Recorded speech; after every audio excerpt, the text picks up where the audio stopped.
Okay, looks like our members of the public are all dialed in, so I'll get us quickly started. So my name is Corey Rosenberg. I am the State Board of Education Administrator, and I want to welcome you all and send you all gratitude for joining us today for this first Oregon State Board of Education assessment work group. This has been something, assessment is a topic that the board has been very interested in, and this work group is one of the ways that the board is interested in pursuing assessment and taking a bit deeper dive and learning more about it. This meeting is being recorded and will be available on Board Book for members of the public and work group members to review afterwards. So again, appreciation for everyone being here. I'm gonna actually ask that maybe we'll start with our board members who are currently here. Just if you can unmute yourself, give a brief introduction, and then we'll do ODE staff afterwards, and then we'll jump into this presentation. Well, I guess I'll start. I'm George Russell, board member. Hi, I'm Brandy Penner. I am a school board member in Newburgh, Oregon, and I serve as an advisor to the State Board of Education.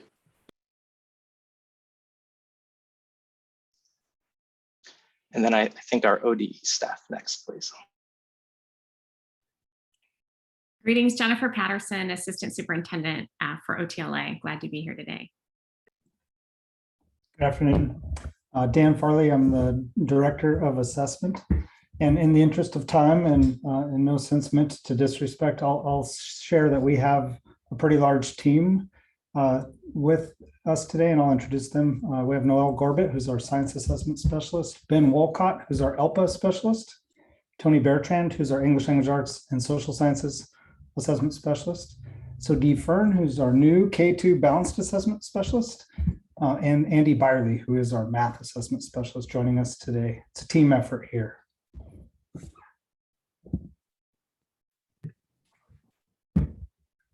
Corey, any other introductions? Not at the moment. I think we have some members who might join, but as they join, we'll handle that when it happens. So I'd like to invite our assessment staff to kind of walk us through this presentation as a first step for this work group. All right, beautiful. I'll get us started here, and then we'll transition to Dan, but really just wanted to echo Corey's gratitude. We know that our State Board of Ed has been highly engaged in so many important conversations, assessment one of many. And so it's been our pleasure to think about and engage with you today about this important topic, to hear your voice and to also share some important themes with you. We also just wanted to say that to the extent possible, Corey alluded to this at the beginning, but this is a work group, so we want to make sure that we center our State Board of Ed's voices and questions and inquiry. We know there are a lot of us, but we really are wanting to make sure that this is honoring of your questions, your concerns, your your vision for what's possible for Oregon students around assessment as well. So please, full invitation to use the chat as is helpful for our State Board of Ed members here today. And we want to make sure that this is very much alive with reciprocity of learning and inquiry and conversation and sense making today. Next slide. We wanted to highlight for a moment for you, just thank you for all of the leadership and stewardship that has been demonstrated by the State Board of Education around the importance of assessment so far. And this just highlights some things that have happened in the recent past here. So we know we've worked together to implement gender neutral pronouns on our official writing scoring guide. We are allowing students to demonstrate proficiency in essential skills requirements in languages other than English. There was a real effort to bring in multiple perspectives as we looked at how to determine cut scores for our science standard setting effort, and an effort to really think deeply about the scoring guide for ethnic studies standards as well as social science standards. And there'll be lots of future opportunities for continued partnerships. So we look forward to working alongside the State Board of Education with the Senate Bill 744 implementation effort, as well as continued collaboration related to our student educational equity development survey pilot, otherwise known as our SEED pilot, as we work to really center student voice and learn a lot from what students experience and what they have to say about their experience in our schools. And of course, the redesign of our kindergarten assessment. Next slide. So we're going to transition next. We're going to kick us off with a little activity to get us thinking through metaphor about what assessment means to each of us. So I'm going to invite us to go forward to the next slide, please. And what we're going to ask you to think about is, if you were an animal, what kind of animal do you, if assessment were an animal, what kind of animal do you think it should be and why? So I will model this, and we'll also have some examples in the chat from other team members. But I would say that if assessment were an animal, I'd want it to be a very friendly dog, because dogs sit alongside humans. They provide a lot of care and comfort. And every once in a while, they nudge you to do something that you might not want to do, like take them on a walk or play fetch with them incessantly. And I think assessment should do the same thing. Most of the time, it should be sitting alongside students in a very comfortable, friendly, and familiar way. And every once in a while, it should push at their edges for them to try something new or do something a little bit outside of their comfort zone. So I'll give you a chance to think about that and respond in the chat. Jennifer, can I ask a quick question? Of course. I'm not sure how the chat works when you're doing recordings. So are items that are indicated in the chat captured as a part of the recording so that folks can later see that? How does that work? George, thank you for your question. That's really important. I do know that when we've done recorded Zooms previously, there is a way that we can capture the chat and make that also public. So I know that's all public record. What can be challenging is for anybody who's joining us via phone, they don't have access to see the chat in real time. So I do know that that can be hard in some ways, but I don't have an immediate solution for that particular consideration, but I do know that the chat it can be made public along with the recording. Is that helpful? It is, thank you.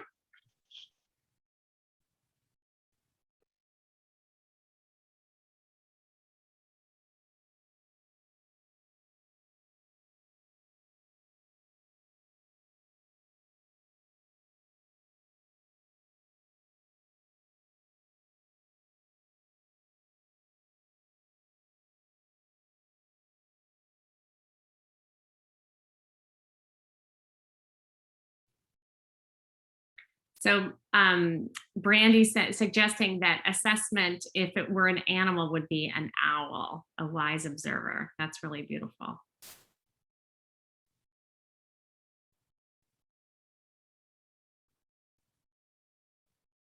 And I'll give a couple more minutes for people to put their thinking in the chat, and I'll try to voice them out loud so that people on the phone can also appreciate what's being said.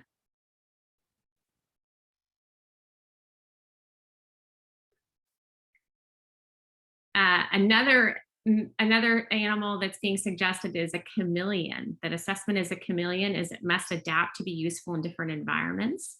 Oftentimes, those adaptations are not noticed, which is why we work on assessment literacy. And they're also noticing that chameleons eat on their own schedules, require specific food, and they like crickets dusted in vitamin powder. So they take a lot of care and maintenance. So I appreciate that idea that assessment also should take a lot of attention. Somebody else is saying they should be like honeybees, a scout honeybee, that the scout bees are worker bees whose primary task is to find and locate a new place for the colony to build a hive or community. Very nice. All right, so full permission and invitation to continue to think about this. But really what we wanted to start with this prompt is to really help us think about the experience that we want to create for students in our care, when we think about assessment. And sometimes it's a friendly way to dive into a conversation when we use metaphor as a way to guide us and keep us centered in what we hope the experience to be for children. Oh, George Russell is saying it should be a guide dog that helps lead and assist. That's beautiful. That's really beautiful. Thank you, George. So we'll continue to think about assessment as a scout honeybee, assessment as a guide dog, assessment as a chameleon, assessment as an owl as we spend our time together today. And I'll turn it over to Dan Farley. Thanks, Jennifer. And thanks for all those observations in the chat. Those are really compelling. All right, we have been, first I want to say thanks to all of you for responding to the survey that we distributed this summer that helped us kind of define and organize about how to structure this engagement. The 4 topics that you all expressed the most interest in based on those survey results are listed on this slide.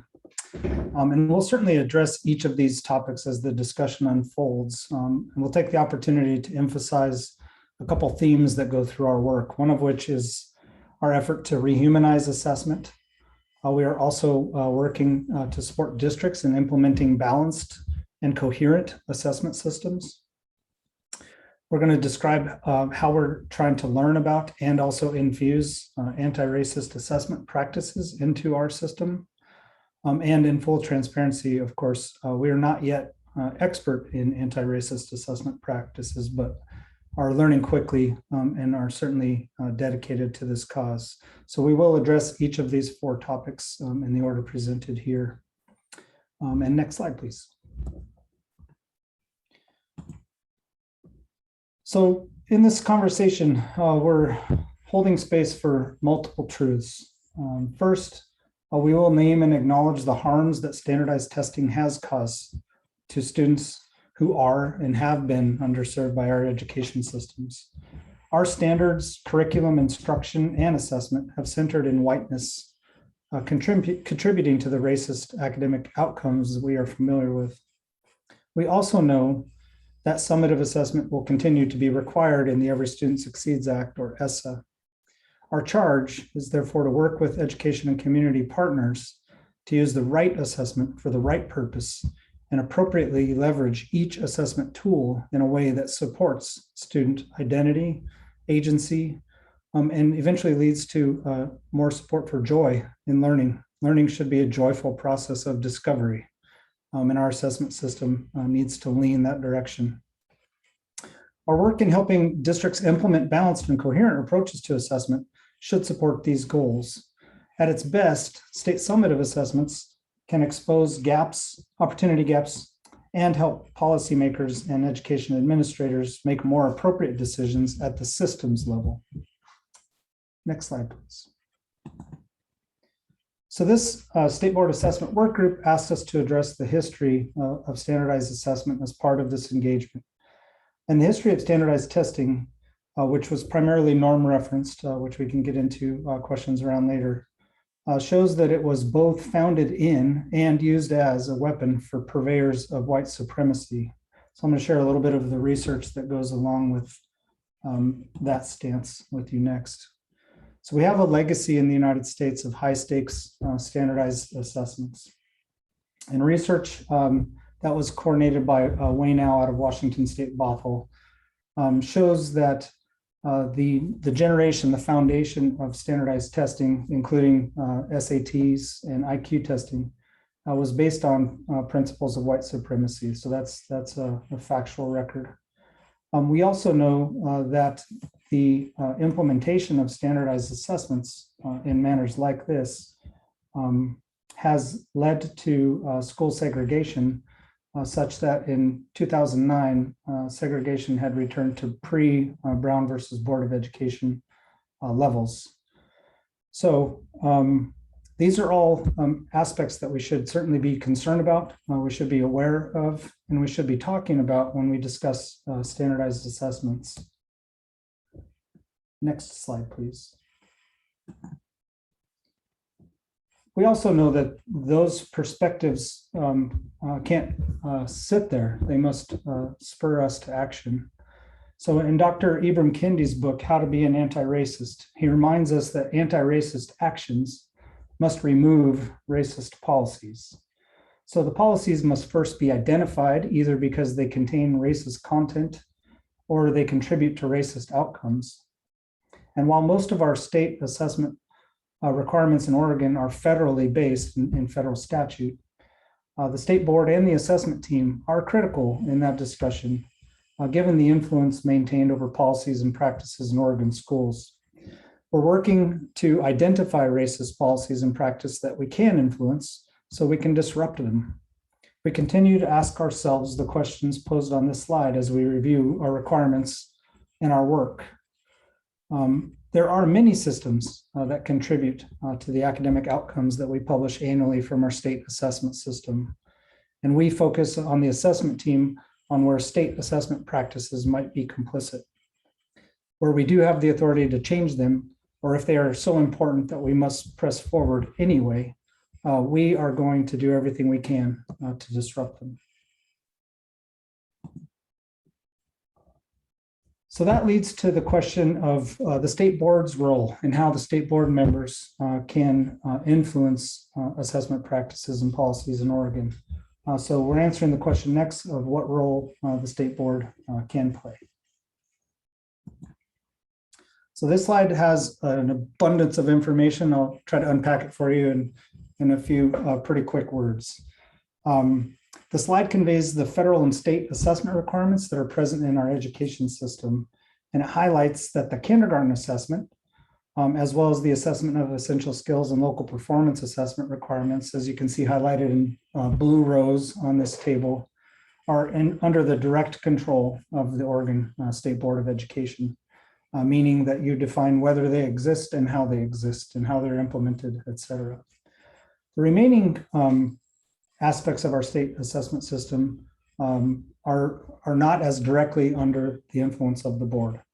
So you can see at the bottom, the National Assessment of Educational Progress and is federally required. So there's no influence that we have outside of communicating appropriately about what our responses should be to the data. We also have a nationally normed college entrance practice examination that's required by statute. That yet again, the board cannot directly influence outside of communication.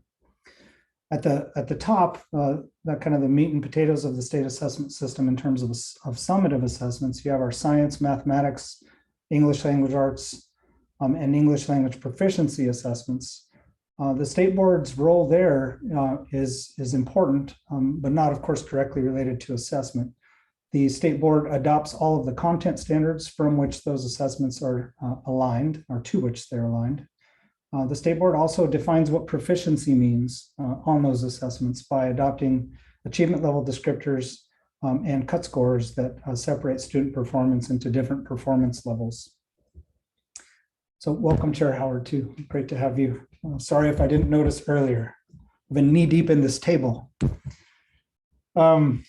So that's a substantial influence, but it's not a direct influence. So the assessment requirements and our obligation to implement these assessments is not within our purview. That's one of the points that I wanted to make. But we do, the state board does have a role in laying the foundation and defining what proficiency means through standards, achievement level descriptors, and cut scores. I should probably stop there just to see if there are any questions before I get too deep. As you may have guessed, I could talk about this all day, but don't want to out of respect. Well, I also want to note that it might be Chair Howard's boys' first day of school today, or in the near future they've started. So wanted to just celebrate that important milestone as well. And thanks for joining us. Thank you, Jennifer. We're in the Corbett School District and we started on Monday, the 30th. So this is day 5. They're doing okay. So you're well into week 2. We're in week 2, yes. Thank you though for noting it. They're doing very well so far. All right. And no other questions? Okay. We can proceed to the next slide, please. So As you may have expected, we have our work cut out for us, certainly. There are many daunting challenges, but we want to return in many ways to the original definition for the word assessment in terms of how we design and use assessment results. An assessment comes from the Latin assidere, which means to sit beside. So the picture that we want to continue to call to mind is that of a mentor and a pupil sitting beside each other, talking about where learning is, where we want it to be, and how to get there. That's really what assessment is all about, that one picture. So how have we lost the value of this basic relationship between mentor and pupil? And how do we change that and reinforce student identity, agency, and joy in our assessment practices?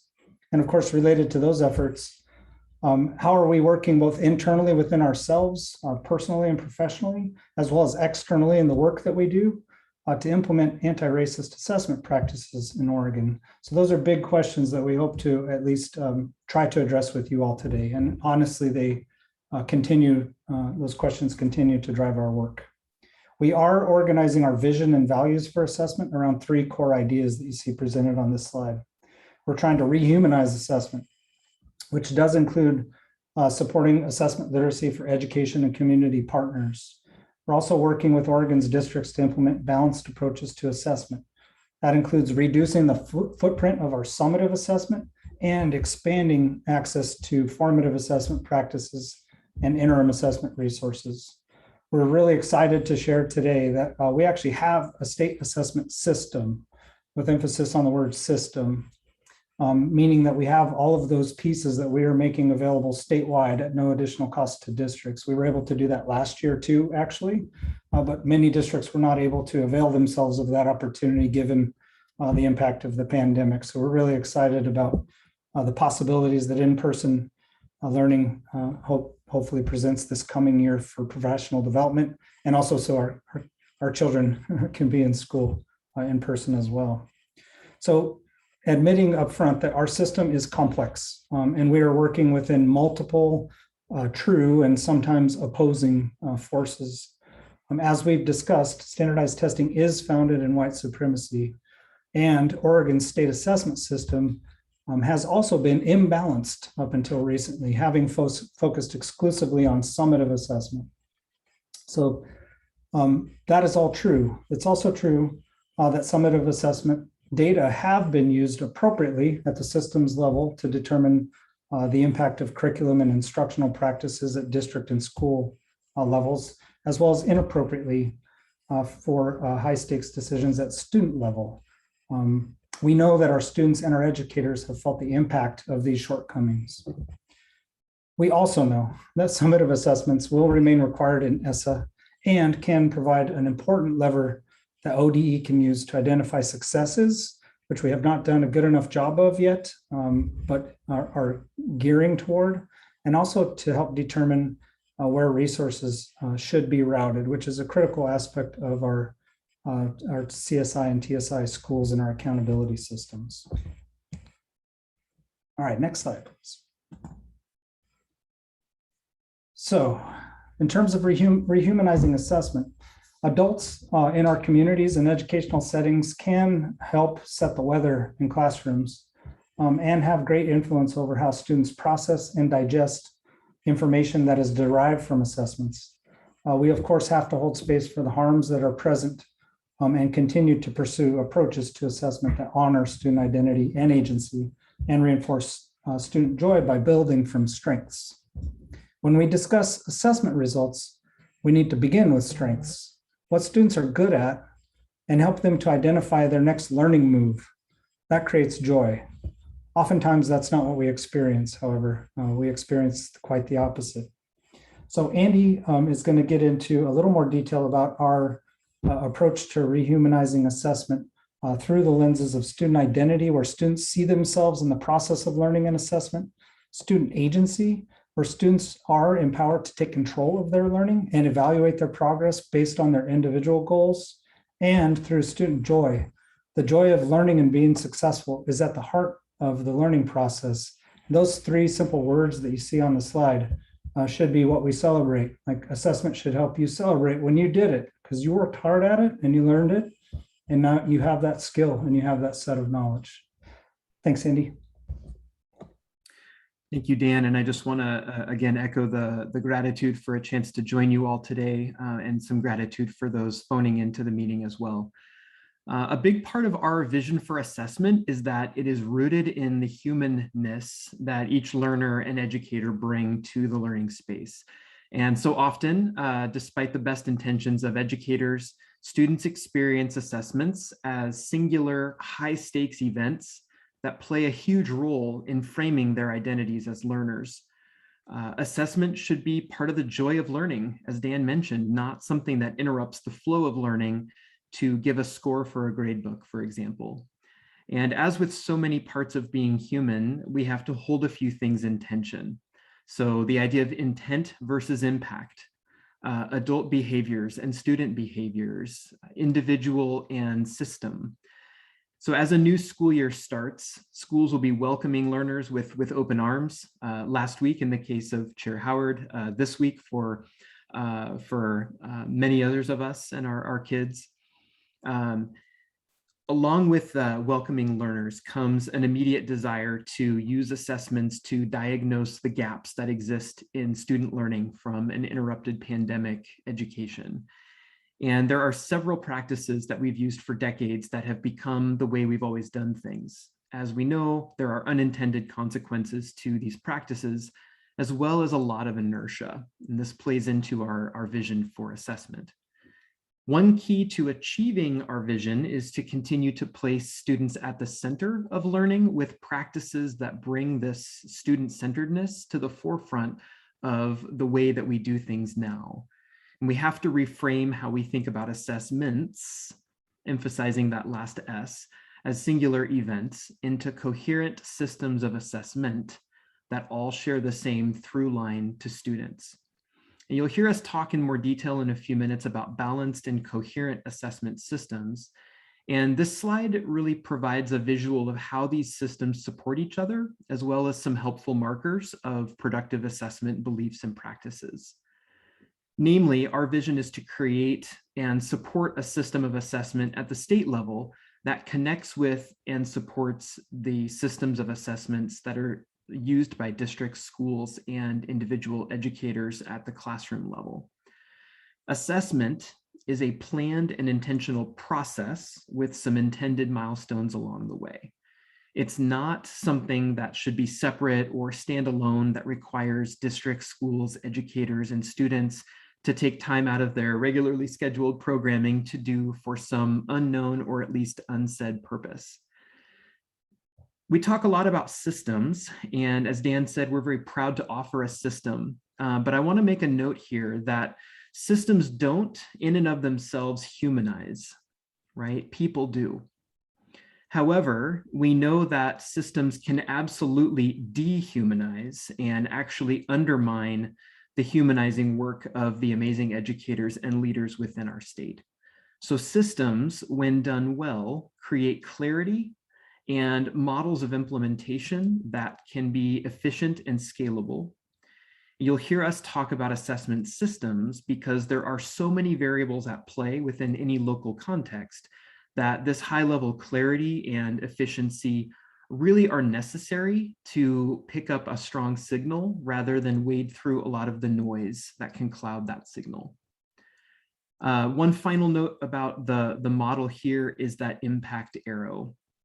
While creating and supporting systems is key, the highest impact is in the classroom. So thinking back to the root of the word that Dan shared earlier of sitting with. This is why it's important to rehumanize the work of assessment in order to reframe our own experiences as learners and keep the focus on the learners that are entrusted to us. One of the traditional impacts of assessment is to sort and label students. And one we were talking about this morning is labeling students as red, yellow, or green, depending on the results of a single assessment. And our claim, of course, is that students are more than labels and that learning is about more than sorting. The yellow callouts that are around this model name some of the beliefs and practices that schools and districts and educators need to be intentional about within their system. And I'll turn it over to Ben now to dive more deeply into some of these. Thank you, Andy. Oh, go ahead. May I ask a quick question, or actually make a quick comment before we?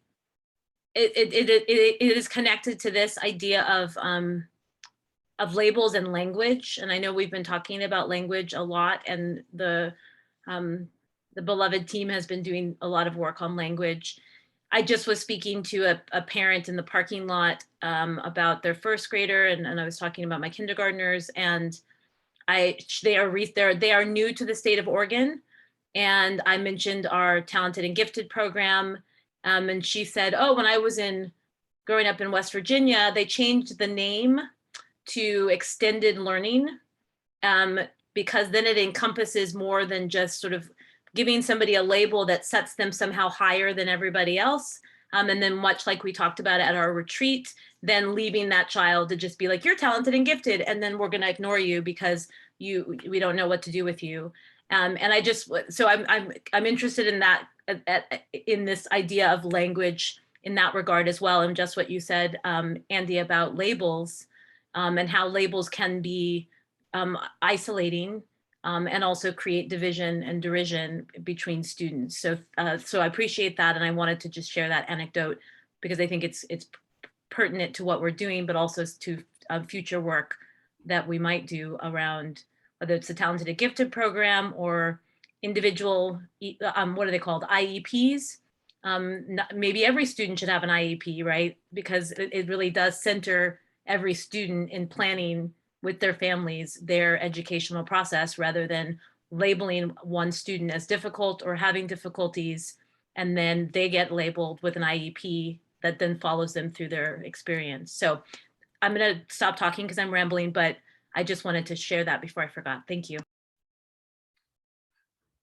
Thank you, Chair Howard.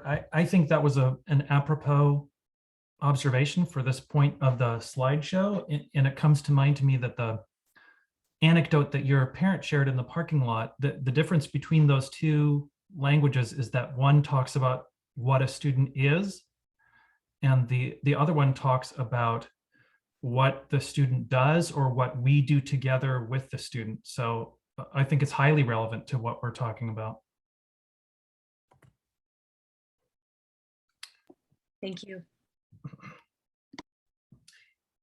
If we do away with assessment altogether, then we lose our ability to detect harms and discrimination at the system level. It also becomes much more difficult to find out what students have learned. However, improper use of summative assessment can also inflict harm.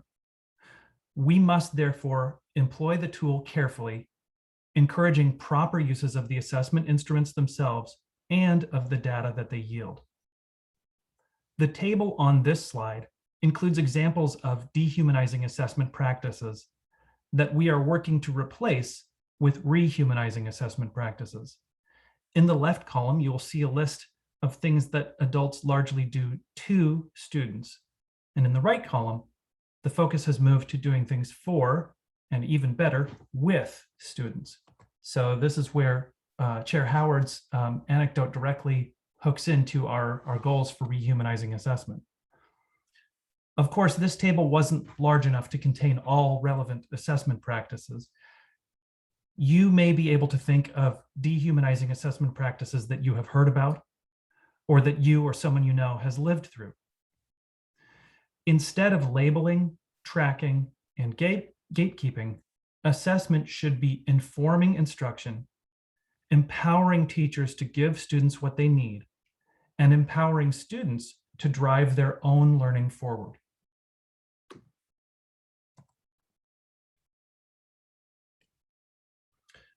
We have been speaking about balanced approaches to assessment for many years, including formative practices, interim assessments, and summative assessments. To date, only summative assessment has been directly funded. We've created room for interim and formative assessment efforts because they embody our values and we know they positively impact student learning. Shifting our internal work priorities is a good start, but we also hope to have more fiscal support for these initiatives in the future. Another important ingredient to balance is coherence. Our curricula, instruction, and assessment must be aligned to our content standards. Otherwise, our educators are responding to noise rather than making progress toward the shared learning targets established by our standards. We will now move to discuss how we're providing and supporting appropriate uses of a wider variety of assessment tools and practices, not just the summative. We are also expanding the conversation by centering student voice in our assessment system with the SEED and Alt-SEED surveys.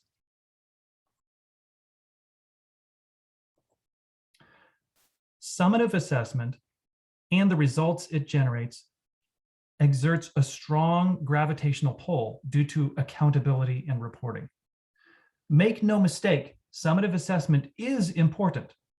No other assessment can provide the same level of accessibility, transparency, and comparability as the summative. But summative assessment is not the only assessment of importance. Summative assessment deserves attention, but historically, it has overshadowed formative assessment practices and interim assessments, despite their strong influence on learning. The key is to use the right assessment for the right purpose, as Dan will explain in the next slide. Thank you, Ben. So this slide actually has a lot of information. I'll try to distill it as efficiently as I can, especially acknowledging that we have about 12 minutes and started from behind. We'll try to be as efficient as we can from here. There are really a couple important things in the graphic. One is that standards set the learning targets for all students. And if you don't have a through line that connects all of your assessment practices to grade level standards, then your system is not self-aligned, and then it cannot be self-informing. So we've had a challenge in Oregon of having a state summative assessment that is by third-party alignment studies multiple times been determined to have been aligned to our content standards, including the full depth and breadth and complexity of those standards. However, we've not been able to influence district assessment practices in the interim spaces and formative spaces, and not all of the assessment programs that are in place in those areas are aligned fully to the complexity of our standards in particular. So when you have an assessment system like this, where each assessment is leveraging its particular strengths, it can really move learning forward.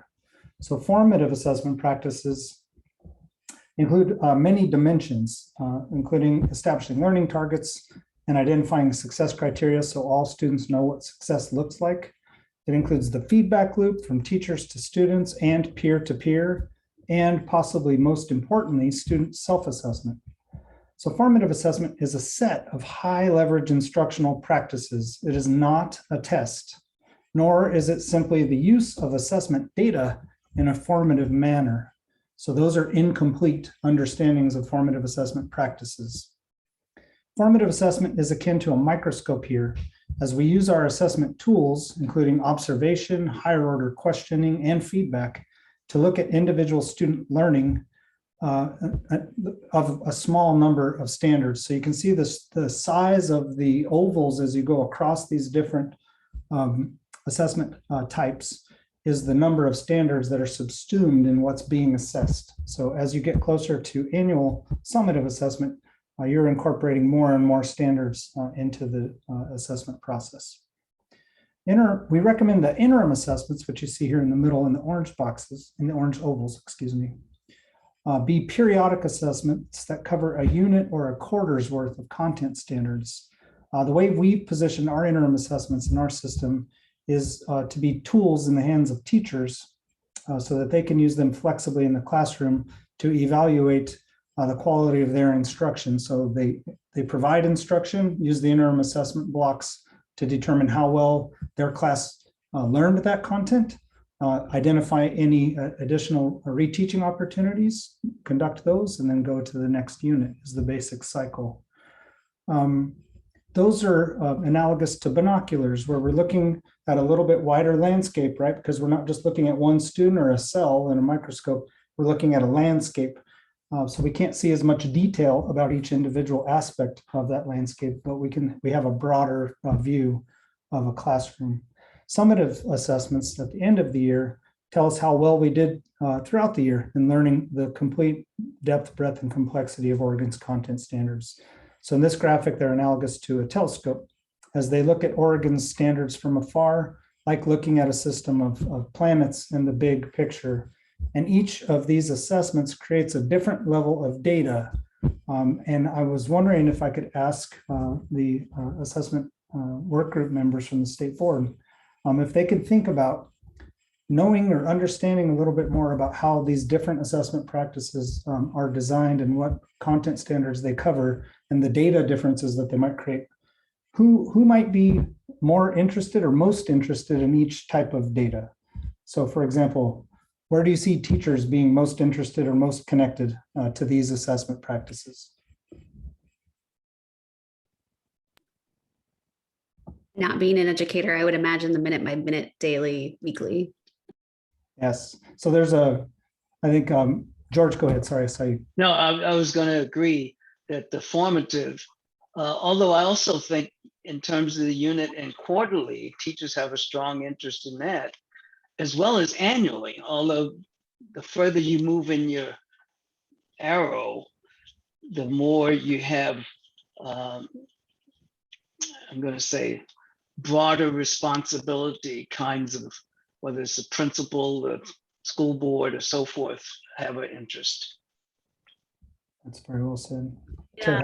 And listening to what George was saying, and made me also think that for the teacher, minute by minute might be more valuable also because it is more focused and centered on the child's experience in that moment in time, and that the way that the assessment is happening is that specific and that focused. But the bigger you get and the further away you get, as your telescope image represents, the more general and less individual the assessment becomes, and that creates an aggregation of information that doesn't always tell the big picture. Those are all really, really important and accurate comments. The other thing that I like to use this presentation to emphasize is what you would not use a telescope for. You would not use a telescope to look at a cell. You would not use a microscope to look at a planet. So it reinforces the concept that our assessment components in this system are really designed for a singular purpose. They do that purpose well, but they shouldn't be used outside of the lanes that define their purpose. Otherwise, we get in trouble. And high stakes uses at the individual student level would be one example of using a telescope approach with a student, right? And it's not an appropriate assessment practice. Okay, thanks for that. And I'm going to turn it over to Noel Gorbett, who's going to hopefully quickly kind of cover the SEED survey that we have designed in Oregon to center student voice and ask the question in our state assessment system for the first time of how students experience their educations in our schools. I also want to check in with Corey and acknowledge the fact that we only have 5 minutes. So I know that it's more important to go slowly together than to get through all this content fast. But we also started behind about 12 minutes. So I don't know how much flexibility we have to extend the conversation. Yeah, it's definitely a good one, Dan. I know that there are members and folks in general who will have to leave at that 4 o'clock. This meeting is being recorded. It will be available for members in the public to review afterwards. And so I think for those that are able to stay a little bit longer or review afterwards, I think we'll be fine. Okay, that sounds good. Or we can just say that this is a promissory note that we must meet again because we have more questions that we're prepared to answer. All right, and definitely want to extend the engagement throughout the year, not just one time in the summer. Okay, Noel. Okay, on to the SEED survey. The Student Educational Equity Development, also known as SEED, and alt-SEED surveys were developed to meet the need expressed by community partners in the development of the ESSA plan for additional actionable information about student educational experiences in Oregon. Statewide summative assessments can tell us about student achievement, but they do not tell us about factors that play a role in student learning and college and career readiness. The purpose of the SEED and alt-SEED surveys is to incorporate student voice into the continuous improvement process, provide districts with actionable information, develop promising practices guidance regarding appropriate uses of survey and assessment data, expand reporting beyond achievement outcomes to include information about investments and quality of instruction for students, their families, and the educators who serve them, and to review expected and unexpected patterns in relationships between the survey and assessment results to validate summative assessment approaches. This table shows the SEED survey constructs measured at each grade for the SEED survey, the alt-SEED survey, or both, as noted there in the key. The alt-SEED survey is completed by qualified assessors who would typically administer the Oregon Extended to students experiencing significant cognitive disabilities. You can see on this table that the 4 core constructs are measured at every grade on the SEED survey. Well-rounded education is reviewed in most grades, and high school includes extracurricular engagement and post-graduation planning. The alt-SEED contains the core constructs of access to learning, opportunity to learn, sense of belonging, and independence. The SEED survey development team made every effort to ensure that the information we are collecting through this survey is not available at the state level via other surveys and data sources in order to avoid redundancy. And now Ben's going to lead us in a little bit of reflection. Might have to deflect Ben's reflection. Yeah, I probably, I should pause for tone and ask this last question, but also give those members who need to jump off to a 4 o'clock appointment time and space to do that.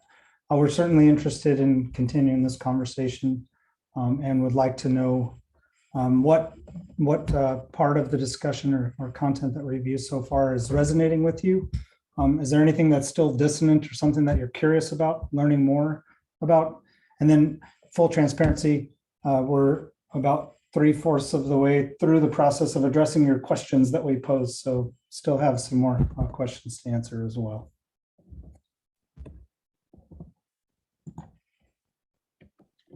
I think I'll add in there, what resonates with me so far is the focus on student experience. And I was excited to see the word joy on there. That's really exciting. I think what I want to learn more about is the process and what that looks like and how to support that work. Thanks, Director Pinner.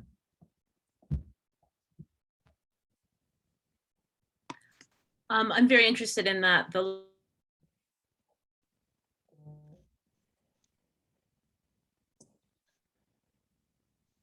I think we lost Did track. Kimberly freeze? Did she freeze up? I think so. Yeah, well, I for one, while we're waiting for her to get back in, would like to hear those other questions and issue areas that were pointed up and have some time to hear those and maybe weigh in on those as well. Sounds good. Yeah, we're certainly prepared to address those if time permits for you.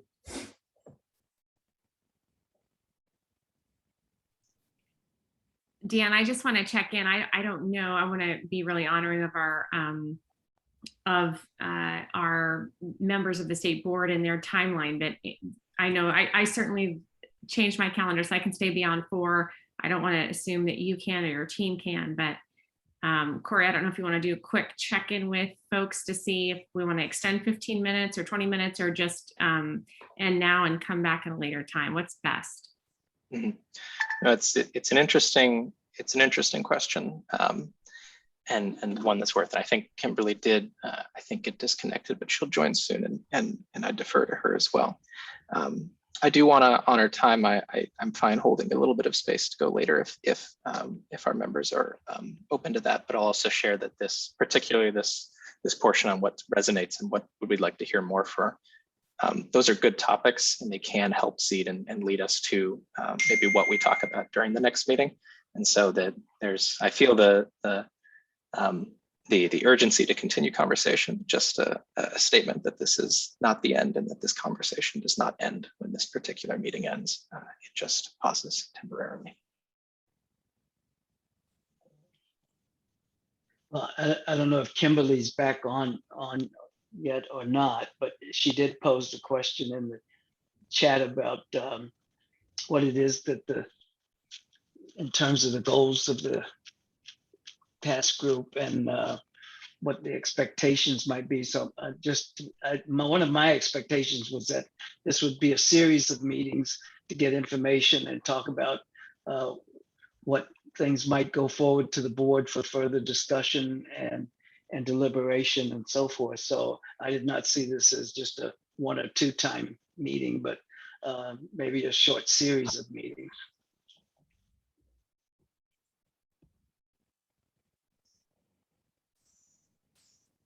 Yeah, no, definitely appreciate that, George. And yeah, as things are raising right now, I know we have folks who are taking notes, and after the meeting, obviously open to what makes sense as we do plan a future meeting, because I agree the intent.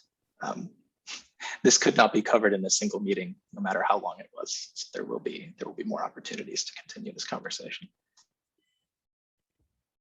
All right. Well, should I take that as full permission to proceed? Do you know whether we've lost Kimberly or not? Does that mean she's not? I She am is back. I'm now Okay. 9001. Okay, great. I want to, if it hasn't already been said, the thing that's resonating with me is the last bullet point on the slide before, which is about the SEED survey and the summative assessments alignment, and how what we can learn from sort of having the two things, almost like a transparency on top of the other and vice versa, to inform.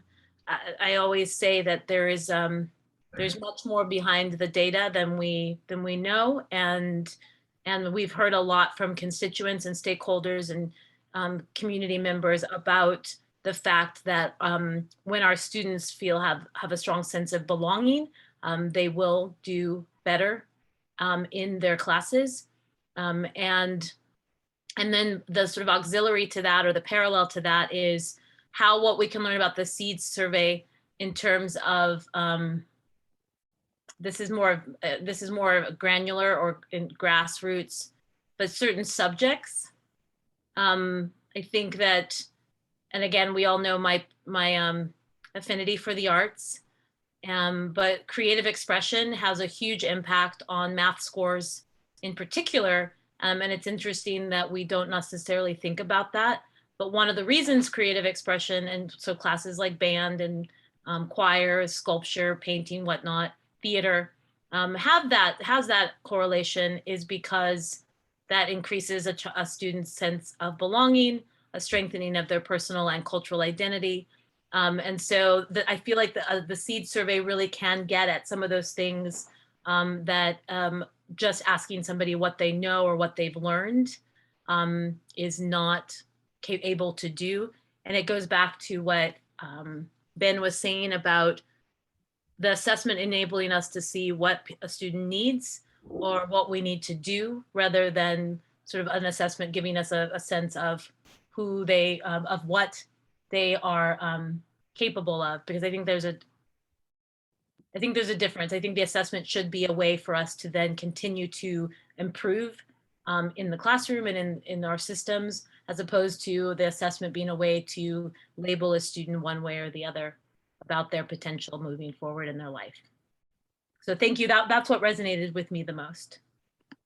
Thanks, Chair Howard. I want to be transparent about there's massive potential in the SEED survey and the comparisons that we hope to be able to make in the future. We had pretty limited participation last spring in the first year of the pilot. We're hoping for a very much expanded second year that will allow us to make more reliable comparisons between the academic achievement results that we garner, as well as student SEED survey results. So there's there's a huge upside to that as long as we can get participation in both systems, both tools up. And Dan, I wanted the last question you have there about what is not yet in tune. I would like to have some discussion about that, and also just maybe adjust it to say, do we think that we really have at this point a balanced assessment system?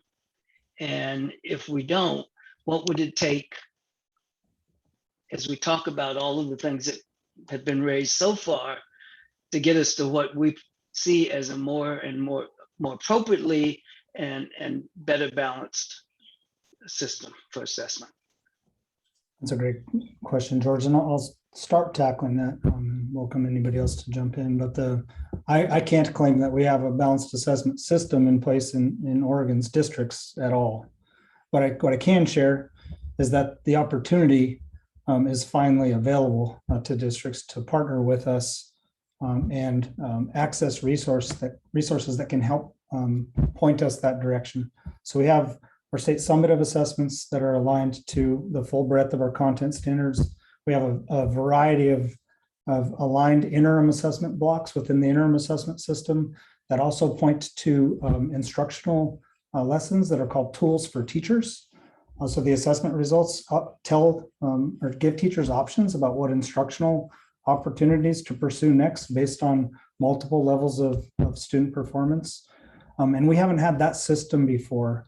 And the through line, which is something that defines a balanced approach to assessment from instruction to interim to summative, we have not had either. In all honesty, we didn't have as much use of the interim assessment system as we were hoping for last year because of the pandemic. Prior to the pandemic, when districts were having to purchase the system, we were just over 20 districts who had purchased the system. And then once the pandemic hit, even making it free, district usage decreased over the last year. So it's there, it's available. We've developed really substantial training and resources that help educators make sense of it and see how the parts fit together and mutually inform one another.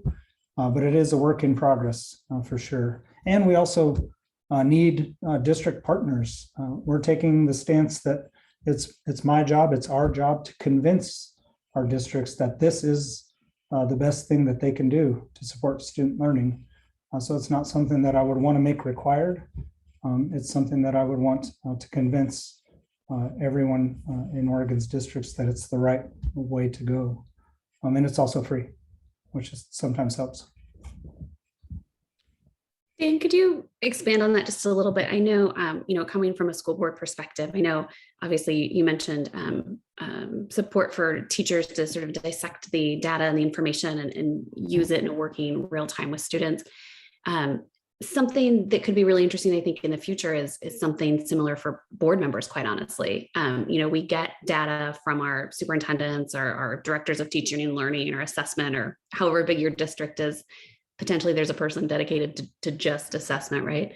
But oftentimes board members might not come from educational backgrounds. They might not come from data heavy professional environments. And I think one of the questions on that circle you had with the child in the middle and then it went out was, so now what? Like, okay, so we have this, but what do we do, right? And so we're sitting at school board meetings going, okay, there's a decades-long gap in this student population. What do we do now? It doesn't mean that educators aren't trying every single day to address those learning opportunities. However, from a board perspective, okay, so now what, right? And I know that that's a big lift, and it's not like the department doesn't have a lot of other things going on, but bridging and supporting the data with a little bit of education in sort of layman's terms for board members could be incredibly beneficial. Thanks, Director Pinner, for that statement. We would love the opportunity to connect with this group and show you how the system works. It's actually elegant and very detailed. In fact, a lot of the work that we started with, we call target reports, and I'll use the royal we. Andy and Tony and Noel did a lot of the work to get these target reports put together, along with Brian Toller prior to that. The target reports are address the question in our summative assessment. When I first started at ODE almost 4 years ago, I heard from many teachers who said that our state summative assessment tests were like useless. And I thought that that was a description of the quality of the assessments at first. But what I realized after interacting with them over time was it was primarily because we hadn't done a good enough job of showing them how to use them appropriately. And they had observed so many inappropriate uses that they experienced viscerally, like teacher evaluation systems is one example, but they didn't know how to use the data appropriately. So our target reporting system doesn't just look at percent proficient, because that's not really actionable. It looks deeper and looks at, like, for example, in mathematics, how well did your fourth grade students do in geometry? So specific to targets or sub scores that go within the comprehensive scores. And when you look at 3-year trends in target reports, you are clearly identifying instructional challenges that have to be addressed through changes to teaching, changes to curriculum, or a combination of both. But it gives you more detailed information that you can do something with, unlike a percent proficient, which is very hard to unpack in terms of action steps.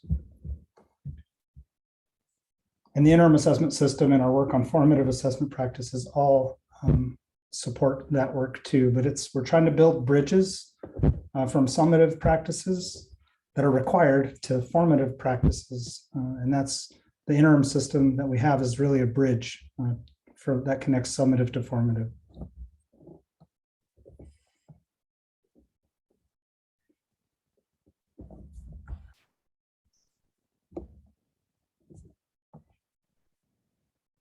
So now I've used up the 15 minutes that I was thinking we might use to cover the rest of your questions, but I really don't want to go any faster than is appropriate for you all either. I want to make sure we're just here and present with you.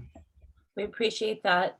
I know that, getting this group together is a challenge, and I really appreciate Sarah and Corey working so hard to doodle poll and whatnot. I'm wondering, and I asked Corey in the chat if we can have them send out a doodle poll sooner rather than later, maybe even this week, so that we could just get something on the schedule while it's fresh for maybe the week after. So 2 weeks from now, that would be the week of September 20th. And that way we have something before our next board meeting, and it just kind of I feel like we can keep our momentum going. I'm seeing people nodding, so that's great. I appreciate you answering the questions, the pre-questions, and setting us up to discuss what we are wanting to learn more about. And I feel that, and George and I were chatting also back and forth about goal setting, having the basis of what are the underlying questions that we have as a committee will help us then determine what our goals are for this committee in terms of alignment. And as I already said, and I heard Brandy and George say as well, the rehumanizing the part about the assessment, the centering student voice in the assessment is really, I think, a key step. And there was a couple of other things that you noted about equity that are also important to our board and as committee members sort of representing the board in this conversation, board and advisors in this conversation, that is very helpful. So I'm looking forward to hearing the rest of this presentation. And thank you everyone for understanding the delay in my getting on the call. I hope that I didn't keep people from starting, but if I did, thank you for understanding. And we'll look for a doodle poll. And I don't remember, is there an official chair of this committee work group, Corey, or am I ex officio as the chair of the board? There has not been a designated leader for this, but it could be ODE staff, it could be board members, it could be you as an ex officio member. We can discuss that. Okay. And do we need one since it's a kind of an official group and it's a public? We can discuss. Yeah, and I'll double check. I don't think so. I think the work group setting is intentionally different than the subcommittee, and so I think it's designed to be more roundtable is the word I keep thinking of. Perfect.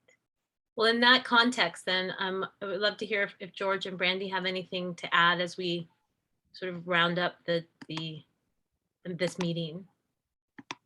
I don't. I think it is important to have at least, and Corey's done a great job as a convener and pulling it together. And staff has been very supportive. So I'm comfortable with moving that way, or having you as the board chair, kind of the official, unofficial leader of it. Yep, I agree. I've got my list of things to learn before our next meeting. And yeah, I look forward to it and appreciate the information and work. Great.